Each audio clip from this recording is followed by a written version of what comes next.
Bonsoir à tous et bienvenue pour cette toute nouvelle édition du Wrestling Rewind. Il est 5h05 du matin et ça y est, on va pouvoir commencer cette review de WWE Monday Night Raw épisode spécial de 3h. Et oui, non, il n'y avait pas de draft ce soir, juste une édition spéciale de 3h juste avant le pay-per-view WWE Extreme Rules qui sera diffusé ce dimanche et qui s'annonce super. Quoi qu'il en soit, donc on commence tout de suite avec la signature du contrat pour le match à Extreme Rules entre Brock Lesnar et John Cena. WWE.com l'avait annoncé un peu plus tôt dans la journée. Ce segment ouvrirait WWE Monday Night Raw et donc on retrouve Teddy Long devant la table justement qui permettra la signature. Il y a 2 micros dessus et donc le contrat de poser sur la table. John Cena est le premier à faire son entrée. Et pas de Brock Lesnar, et oui, donc Brock Lesnar n'est pas encore arrivé puisque John Laurinaitis fait son entrée et justement dit que Brock n'est toujours pas là. Et donc évidemment Laurinaitis en a profité pour continuer d'emmerder psychologiquement Teddy Long en lui demandant de sortir de son ring et de dire à John Cena de quitter le ring en même temps. Et donc finalement, juste avant que Cena s'en aille, la Rated R Superstar, oui, Edge a fait son entrée, a fait son petit retour et vient parler à John Cena pour l'engueuler. Il demande où est le vrai John Cena, celui avec qui il a eu une de ses plus grandes rivalités. Il dit que perdre face à Brock Lesnar est une claque portée à Shawn Michaels, l'Undertaker ou encore lui-même, Edge tout simplement, car lorsque Brock Lesnar a quitté la compagnie en 2004 et jusqu'à l'année 2012, John Cena et toutes ses superstars ont porté la compagnie sur leurs épaules et non pas Brock Lesnar. Et donc John Cena n'a pas le droit de perdre selon Edge. Edge d'ailleurs comprend qu'il a perdu, que John Cena a perdu face au Rock à WrestleMania et que certaines grosses défaites changent un homme. Bret Hart lors du Montreal Screwjob, Andre the Giant après sa défaite à WrestleMania 3 contre Hulk Hogan. Mais Edge ne lui demande pas de gagner ce match, il lui dit de gagner ce match. Donc on a eu un très bon segment, ce qui était donc ça fait toujours plaisir déjà de revoir la Rated R Superstar Edge, ça fait du bien quand même. Peut-être que Edge était présent ce soir d'ailleurs pour signer un nouveau contrat parce que on le rappelle, Edge n'est toujours le contrat de Edge s'est terminé il n'y a pas si longtemps et donc apparemment monsieur ne serait pas décidé à re-signer un nouveau contrat. Alors peut-être qu'il était là ce soir pour reparler des conditions et puis peut-être en signer un nouveau. Donc ce qui est marrant, c'est que ce segment me rappelait un peu étrangement celui de SummerSlam 2011 entre Christian et Edge justement, où Christian était venu pour défendre son titre de poids lourd dans un No Holds Barred face à Randy Orton, et Edge était venu peu avant le match, au début, comme Christian l'avait annoncé, pour l'aider, puis finalement Edge est venu et l'a un peu envoyé chier en lui renvoyant un peu la vérité en pleine face. Et donc là on a eu un peu la même chose avec donc Edge qui est venu, on va dire, remettre en question le rôle de John Cena à la WWE. Bref, un bon segment qui permet un hype de ce match un peu plus intense, même si je continue à croire que John Cena perdra à Extreme Rules pour faire continuer la rivalité pour un autre bon mois. Chris Jericho a défait Kofi Kingston dans un bon petit match. Après le match, Jericho a fait une petite promo, insultant comme d'habitude la sœur, le père de CM Punk, bref toute la famille de CM Punk qui est passée. Et donc Jericho annonce qu'il a une petite surprise pour CM Punk ce soir.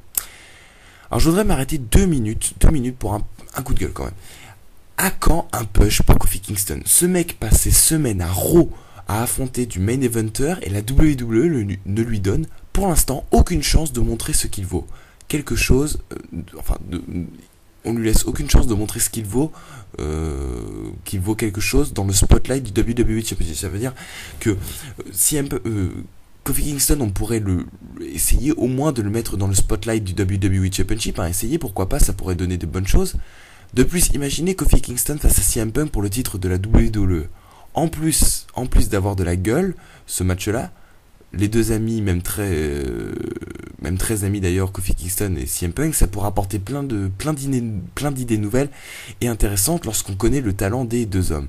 Putain, mais push pour Kofi Kingston, quoi, je comprends pas qu'on reste encore à le faire affronter du mid-carder, voire du main eventer, c'est complètement débile. Il faudrait lui laisser sa chance pour le WWE Championship, pour voir la réaction des gens, pour jauger à peu près.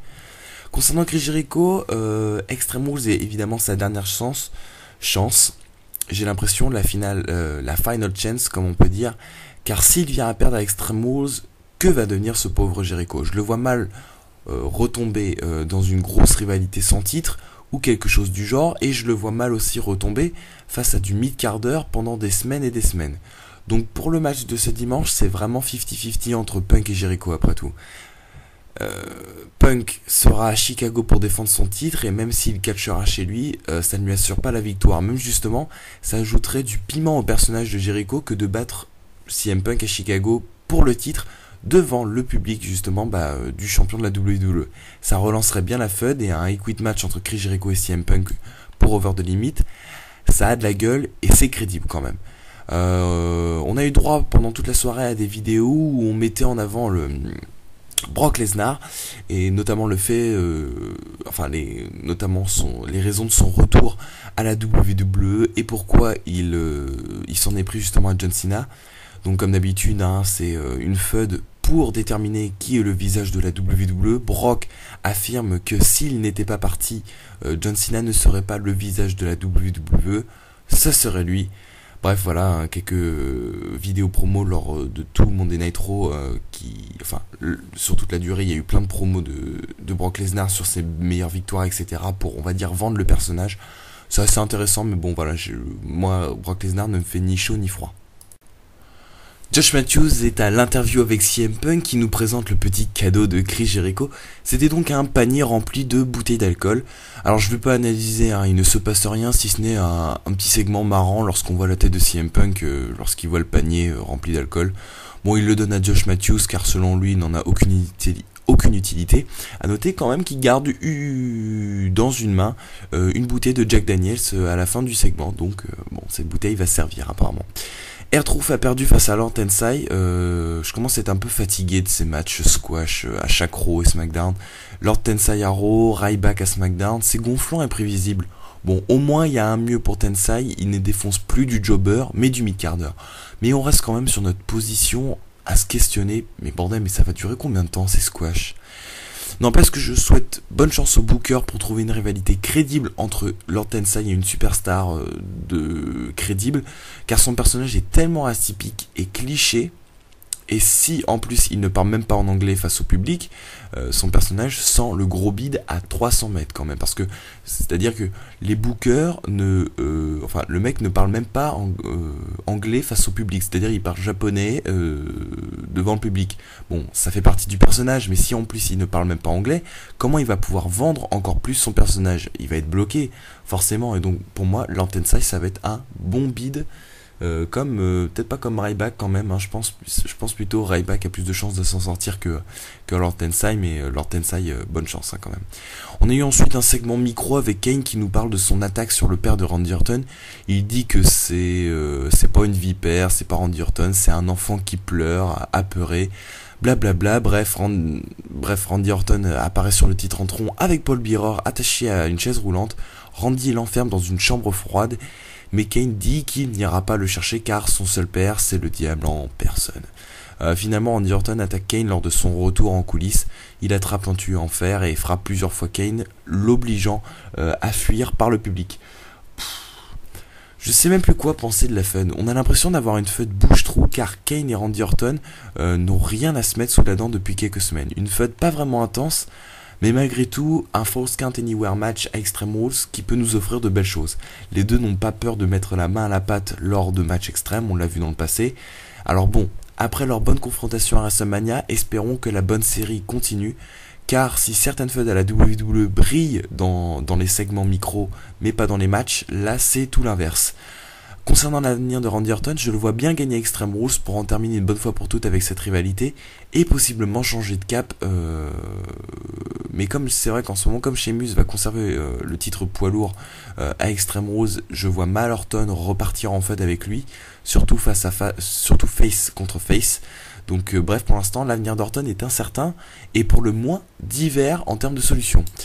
On a eu un segment très intéressant entre Alex Riley et Chris Jericho en coulisses, puisque Riley est venu voir Jericho en disant que CM Punk est en train de boire la bouteille dont je vous parlais tout à l'heure, celle que CM Punk a gardée en main à la fin du segment entre Josh Matthews et Punk. Riley et Jericho se sont donc approchés près de la pièce où se trouvait Punk, et en effet Jericho a entrouvert la porte et on a aperçu CM Punk en train de boire un verre. la bouteille d'alcool qui était déjà entamée, et donc CM Punk est au téléphone en train de boire un verre, et on ne sait pas trop en fait si donc en tout cas à voir la vidéo, CM Punk a bien bu de l'alcool, a bien bu du Jack Daniels. Mais bon, vu que CM Punk n'a pas encore de match ce soir ni de réel segment, je pense que les explications se feront lors d'un segment plus tard dans la soirée, parce que bon, lorsque tu mets en avant une telle histoire, quand même CM Punk qui déroge à la règle Straight Edge, tu peux pas laisser ça en suspens alors que tout va se terminer à Extreme Rules. Donc c'est sûr d'ici la fin de la soirée, CM Punk va devoir s'expliquer. Donc je préfère pas m'avancer dans l'analyse. La suite de ce Raw nous donnera plus d'informations concernant ce segment. Moi pour l'instant je reste sur mes positions, je pense que Punk se joue de Jericho. Big Show et Great Khali ont battu Alberto Del Rio et Cody Rhodes après que Del Rio ait abandonné Rhodes pendant le match, qui encaissera d'ailleurs le chokeslam, pauvre Cody Rhodes. Donc voilà, victoire de Big Show et de Great Khali, rien de plus à dire. Passons ce match, pas grand chose à dire, à part que vous ne le savez peut-être pas, désormais Alberto Del Rio est une superstar à part entière de SmackDown. Il n'est plus à Raw dans le roster officiel de Raw en tant que superstar de Raw. Sûrement donc que la feud entre Sheamus et Alberto Del Rio débutera peu après Extreme Rules. D'ailleurs, si je tiens à vous le rappeler, Alberto doit avoir sa chance au titre poids lourd, car il avait battu Sheamus lors d'un épisode de SmackDown. Donc on peut facilement prédire la défaite de Dee Bryan lors de WWE Extreme Rules ce dimanche. Une grosse annonce a été faite. Ça n'a jamais été fait auparavant par la WWE pour Extreme Rules. Nous aurons droit, comme pour WrestleMania 28, à un Extreme Rules pré-show exclusif qui sera diffusé une demi-heure avant le début du show sur YouTube. Oui, Santino Marella défendra son titre de champion des USA face aux Miz. Alors oui, le match sera visionnable sur YouTube, et cela gratuitement, une demi-heure avant le début du show. Donc c'est une très bonne nouvelle, je trouve. Ça permet de donner un petit avant-goût à ceux qui hésitent encore et encore à acheter le pay-per-view, et puis ça permet d'offrir du temps de ring à des superstars qui pourraient ne pas en avoir lors des Raw, même lors des pay-per-view. Une très bonne nouvelle donc. Bizarrement, c'est The Miz qui a la chance au titre, ce qui est assez étonnant parce que je pensais que ce serait David Otunga. Depuis quelques semaines, David Otunga affronte Santino Marella, a même montré une certaine domination sur Marella, donc c'est assez étonnant. Je pensais aussi que bon, voilà, John Laurinaitis aurait continué sur la vague j'emmerde Santino Marella jusqu'au bout, en le faisant affronter son bras droit, et donc en lui faisant perdre son titre des United States au profit de David Otunga. Bon, bah ça sera le Miz, qui sait, peut-être que le Miz va se sortir de ce cercle infernal de défaites qu'il connaît depuis quelques semaines, malgré qu'il ait gagné à WrestleMania, tout ça. On va dire que The Miz n'est pas à la fête en ce moment, et peut-être que ça permettrait un petit retour sur le devant de la scène pour ce bon vieux The Miz. The Miz d'ailleurs qui s'en sort plutôt pas trop mal, parce que bon, après avoir connu un titre de champion de la WWE l'année dernière, il a un peu coulé, puis là il va peut-être revenir sur le devant de la scène. Bon, pas de la meilleure des manières, puisque bon, il retourne un peu dans le mid-card s'il venait à gagner le titre des United States, mais au moins c'est déjà ça de prix. On a retrouvé Chris Jericho en coulisses. Il dit que CM Punk doit voir son titre WWE lui être retiré, car il viole une règle de la WWE concernant j'y arrive plus ce soir, excusez-moi, concernant la consommation d'alcool. John Laurinaitis dit qu'ils doivent avoir la preuve que ce que buvait CM Punk ce soir était donc de l'alcool, et forcément, évidemment, comme je l'avais prévu, Laurinaitis annonce que CM Punk va passer un alcotest ce soir pour prouver qu'il n'a pas bu une seule goutte d'alcool, pour ne pas perdre ainsi son titre de la WWE au profit de Chris Jericho ce soir. Josh Matthews a tenté d'interviewer Brock Lesnar qui venait de faire son arrivée, mais ce dernier n'a pas aimé être questionné, en voyant d'ailleurs Josh Matthews dans les espèces de, vous savez, de grandes plaques de fer utilisées lors des interviews. Donc d'ailleurs on reverra plus tard Josh Matthews être installé sur une civière, prêt à être envoyé à l'hôpital parce qu'il est visiblement, enfin Inkifab, blessé. Donc un bon moyen de vendre Brock Lesnar auprès du public et à le faire détester encore plus qu'il ne l'est déjà. Alors je sais, je n'analyse pas beaucoup pour l'instant, mais il n'y a pas grand chose à dire concernant les segments, comme vous pouvez le remarquer. Mais là on va avoir un truc super marrant qui s'est déroulé lors de WWE Raw, Alors que Beth Phoenix était à quelques jours de battre le record de détention du titre Diva en termes de jours, record actuellement détenu par Mickie James, sans raison, on a booké à la va-vite un match entre Brie Bella et Beth Phoenix pour le titre, et évidemment, Beth a, dans la storyline, feinté une blessure à la jambe et a perdu son titre sur un petit paquet. Donc une nouvelle championne des divas. Notez que c'était un match Lumberjill, hein, donc avec des divas partout autour du ring qui n'auront servi absolument à rien, si ce n'est une seule fois dans le match pour ramener les deux divas sur le ring. Mais sinon, voilà, un match court de merde où Beth Phoenix perd son titre injustement, et donc encore une belle idée des bookers pour décrédibiliser la pauvre Beth Phoenix. C'est quand même abusé. Franchement, ça me dégoûte de voir ça. Ça me dégoûte de voir le peu de considération qu'on offre à Beth Phoenix, alors qu'elle faisait un super job en tant que championne des divas là pour l'instant. Donc je trouve que c'est vraiment du gâchis. Et donc là maintenant on se retrouve avec Brie Bella championne. Voilà, on va retomber sur des divas sans saveur en termes de rivalité, et donc et surtout en termes de match. Bon bah voilà, on va bien s'amuser. Donc voilà, encore une preuve que les bookers n'ont rien à foutre des divas, et donc franchement il faudrait vraiment qu'ils se remettent en question. CM Punk était donc en coulisses, Teddy Long lui explique qu'il va passer un alcotest, et donc CM Punk pète un câble, et apparemment il semble bourré, puisqu'il se jette un peu dans tous les sens, hein, il tape sans raison un fauteuil contre un espèce de meuble en bois. Donc on n'est pas dupe, hein, CM Punk sans l'arnaque, et je parie ma chemise que lors de l'alcotest il sera négatif et CM Punk attaquera Chris Jericho à la fin du segment. D'ailleurs la pub s'arrête et on retrouve Chris Jericho et Teddy Long sur le ring, prêt à faire passer le test à CM Punk, qui titube un peu lors de son entrée. Bon, et puis non, franchement j'ai pas envie de vous raconter ce segment, parce que j'ai envie de vous le laisser découvrir, parce que vous le trouverez facilement sur internet d'ici quelques heures, et car je pense qu'il sera bientôt un petit classique de l'année 2012 concernant Raw, parce que franchement le segment était super bien construit, super marrant. CM Punk m'en a encore mis plein les yeux, m'en a encore mis plein les mirettes, il m'a encore démontré pourquoi j'étais marque de lui. Ce mec est une tuerie, et vous comprendrez pourquoi lorsque vous aurez vu le segment. Bref, allez voir sans plus attendre sur YouTube si le segment est déjà disponible. J'ai pas envie de vous spoiler cette fois-ci, car ce segment mérite le détour, et donc voilà, autant vous faire un peu la petite surprise quand même. On va pas vous niquer le segment, ça serait complètement débile. Primo et Pico ont affronté donc pour un match ne comptant pas pour les titres par équipe Santino Marella et Zack Ryder. La victoire de Santino Marella et Zack Ryder sans plus. Voilà. Donc on va bientôt pouvoir passer au match entre Brodus Clay et Anzugel, qui affronteront Dolph Ziggler et Jack Swagger. Voilà. Un match d'ailleurs, attention, proposé par Doritos Nachos, ou je sais plus trop quoi, enfin une marque de bouffe qui sponsorise un match de la WWE. On aura tout vu à Monday Night Raw, bordel de merde. J'ai complètement oublié de vous parler du match qui a opposé Mark Henry à Sheamus, parce que il est important ce match, oui, parce que bon, on s'aurait dit Sheamus contre Mark Henry, bon, c'est pas si important que ça. Bah si, parce que devinez qui était l'arbitre spécial de ce match. Daniel Bryan, parce que ce petit filou, il était l'arbitre de ce match, et pour une raison, c'est que si vous ne vous souvenez pas, je vais vous faire un petit rafraîchissement de la mémoire.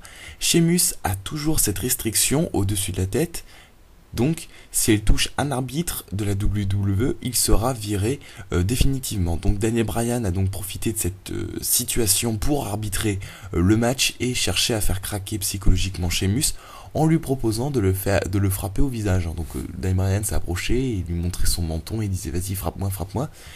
Sheamus n'a rien fait, et donc Mark Henry a défait Sheamus après que Daniel Bryan ait fait un tombé très très rapide, donc 1, 2, 3 super rapide. Donc après le match, Bryan célèbre en balançant sa chemise d'arbitre au visage de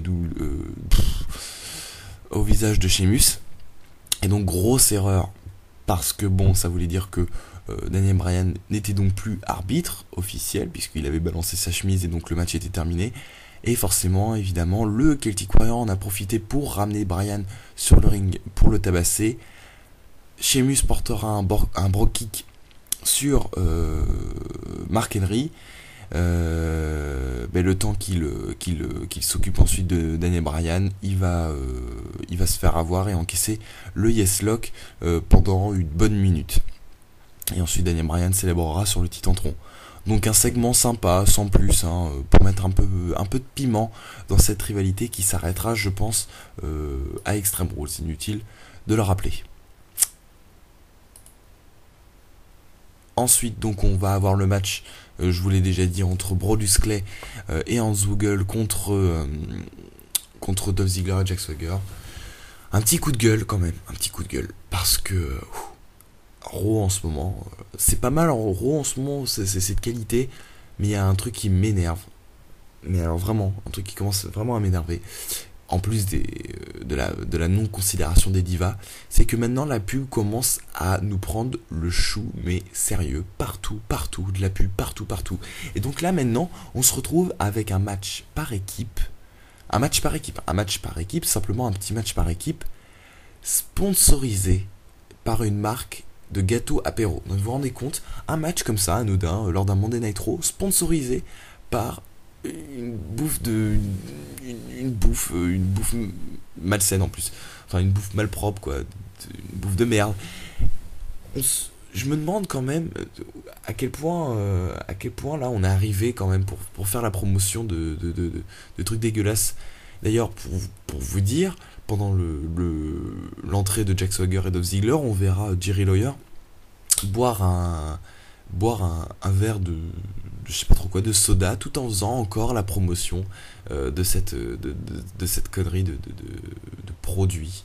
C'est pour vous dire, justement, Justin Roberts, en faisant donc l'annonce du tag team match qui allait suivre, donc il a quand même dit à voix haute, ce match est sponsorisé par Doritos, machin à la con. Ça m'énerve. Bon, je suis un peu désolé, il est 4h40, ça c'est un coup de gueule un peu de merde, je me mélange un peu les pinceaux, mais je pense que vous comprenez mon message, c'est vraiment pathétique et ça a le don, franchement, de m'énerver. On va tout de suite donc enchaîner avec le dernier segment de la soirée. Je vais pas parler du Dolph Ziggler Jack Swagger contre Hornswoggle Brodus Clay, bon, on s'en fout un peu, victoire de Brodus Clay, Hornswoggle, il n'y a rien d'étonnant là-dessus. On va surtout parler du segment final, donc la signature du contrat entre John Cena et Brock Lesnar. Donc déjà je vais vous rappeler donc ce qui s'est passé pendant ce segment. Donc Brock Lesnar est venu sur le ring, mais John Cena n'a pas fait son apparition. Donc Brock Lesnar en a profité pour faire asseoir justement John Laurinaitis et lui dire que comme il serait le nouveau visage de la WWE, il devait avoir quelques conditions d'appliquer pour les prochains Raw. Donc la première, c'est que ma mémoire est bonne, parce que je suis un peu fatigué. Donc la première, c'est donc je vais pas vous le dire dans l'ordre, donc la première c'est que maintenant Brock Lesnar soit mieux payé, ça c'est pas étonnant. La deuxième c'est que il apparaisse quand il veut et de la manière qu'il le veut à Raw. La troisième c'est que Raw ne soit plus appelé Monday Night Raw mais Monday Night Raw starring Brock Lesnar. Voilà, des conditions pour Brock Lesnar où il peut se mettre en gros en avant et donc entretenir son personnage de heel qui se prétend en même temps soi-disant visage de la WWE. Et bizarrement à la fin de ce segment et donc toutes ces conditions mises en avant par Brock Lesnar, John Laurinaitis a accepté. Oui, John Laurinaitis impuissant a accepté, un peu dégoûté d'ailleurs. Et ensuite évidemment John Cena est venu avec sa chaîne autour de la main pour se protéger au cas où Brock Lesnar l'attaquerait. Il a signé le contrat, il y a eu beaucoup de tension entre les deux, c'était assez énorme quand même la tension qu'il y avait entre les deux hommes. Finalement Brock Lesnar est reparti en coulisses sous les sifflets parce que il s'est rien passé, le public était un peu dégoûté, mais vraiment on sentait vraiment une tension entre les deux hommes, vraiment c'est une rivalité qui n'a duré que 3 semaines, si je me trompe pas, 3 ou 4 semaines, mais pourtant qui est pleine de tension parce que là on est vraiment dans une rivalité pour le visage de la WWE. On est quand même dans la rivalité typique, c'est-à-dire que John Cena est le face, Brock Lesnar est le heel et joue très bien son rôle d'ailleurs. pour savoir qui est le visage de la WWE. On est dans une feud typique, mais comme les deux ont tellement un passé, une histoire ensemble assez forte, cette rivalité vraiment ressort bien et vraiment intense. Vous avez qu'à regarder le segment, vraiment à la fin, lorsque les deux se croisent du regard, on sent vraiment la tension entre les deux hommes et c'était vraiment un super segment, même si les deux sont pas battus, ça donne vraiment un super segment au final. Donc je prévois une victoire de Brock Lesnar à Extreme Rules, donc comme ça permettra d'installer on va dire une certaine suprématie sur Monday Night Raw pour Brock Lesnar pour les semaines à venir avant Over the Limit, et donc ça permettra de mettre en avant les conditions donc que Brock Lesnar a donné à John Laurinaitis, et puis en même temps ça permettra ensuite un match revanche à Over the Limit. Bref, il y a deux segments à voir lors de ce show, c'est donc cette signature de contrat et donc le segment de CM Punk. Donc au final un show de Raw, on va dire, je comprends qu'ils aient fait un show de Raw de 3 heures parce qu'en fait pendant ces 3 heures on a eu donc un petit récapitulatif, excusez-moi, des rivalités de ce qu'on aura pour Extreme Rules, donc le Falls Count Anywhere match entre Kane et Randy Orton, le 2 Out of 3 Falls match entre Daniel Bryan et Sheamus, le Extreme Rules match entre Brock Lesnar et John Cena, le Chicago Street Fight entre Chris Jericho et CM Punk, excusez-moi, le match pour le United States Championship entre Santino Marella et The Miz en pré-show. Donc c'était vraiment un show, bon, et là ils ont fait 3 heures, ils se sont dit on va essayer de bourrer un maximum afin de faire la promotion du show, mais malgré tout c'est quand même resté de qualité. Je vais pas m'en plaindre, le show était correct sur l'ensemble, c'était un Raw à voir, pas nécessairement à ne pas rater, mais quand même à voir pour 2 ou 3 segments très sympas. Donc un Raw plutôt cool. Dans l'ensemble, je lui mettrais, allez, on va mettre une petite note quand même, on va se faire plaisir, je lui mettrais un 14 sur 20. Ouais, un petit 14 sur 20. Voilà, donc cette édition du Wrestling Rewind est un peu terminée, je sais, elle était un peu fastidieuse, enfin je l'ai trouvé un peu foirée. Mais bon, j'ai une très mauvaise nouvelle à vous annoncer. Je vais plutôt vous l'annoncer maintenant tout de suite, ça me dépite un peu. Donc j'avais complètement oublié, c'est que à partir du 10 mai, je serai donc en stage, et donc je ne pourrai plus assurer le Wrestling Rewind pendant 2 mois. Oui, je suis donc en stage pour comptant dans mon BTS, et donc je ne pourrai pas assurer le Wrestling Rewind pendant 2 mois malheureusement. Évidemment, il y aura peut-être des éditions de temps à autre le week-end, parce que j'entendrai certains week-ends chez moi, donc j'aurai internet. Donc peut-être il y aura une édition par-ci, par-là, peut-être avec un peu de chance une review d'un pay-per-view ou n'importe quoi, mais ne vous attendez pas énormément de vidéos pendant ces 2 mois, donc jusqu'au à peu près 10 juillet. Malheureusement, je suis vraiment désolé, ça m'attriste. Évidemment, par contre, rassurez-vous, il y aura la review de WWE Extreme Rules, évidemment, mais aussi la review du Monday Night Raw de la semaine prochaine. Mais après ça, je ne peux plus rien vous promettre, malheureusement, c'est vraiment dommage pour une émission qui commençait à bien marcher. Malgré tout, je reviendrai évidemment beaucoup plus fort, beaucoup plus fort pour les nouvelles éditions du Wrestling Rewind, on va dire à la rentrée, puisque je sais pas si je travaillerai pendant les vacances. Mais quoi qu'il en soit, j'essaierai au maximum de mettre à jour le Wrestling Rewind. En attendant, vous pouvez continuer à liker ma page Facebook. J'ai aussi partagé le lien dans la boîte de description de ma page Twitter pour me suivre, évidemment, pour suivre l'actualité, parce que je continuerai à tweeter des messages. Donc c'est mon compte personnel, mais je continue quand même à parler catch dessus. Et j'ai créé le petit Tumblr, je sais pas comment ça se prononce, le Tumblr, je pense que ça se dit comme ça. Donc c'est une espèce de petit blog, le blog officiel du Wrestling Rewind, où dessus sont postés mes coups de cœur, mes coups de gueule, mes vidéos, mes chroniques, tout ça. Donc faites-vous plaisir, mettez-le en favori parce qu'il est souvent mis à jour. Donc l'actualité du catch vue par moi-même, et donc en même temps l'actualité du Wrestling Rewind. Voilà, merci à tous d'avoir écouté cette review du Wrestling Rewind. Ça a été une bonne édition de Monday Night Raw, sans plus, mais quand même correct. Voilà, salut à tous, merci et vive le catch.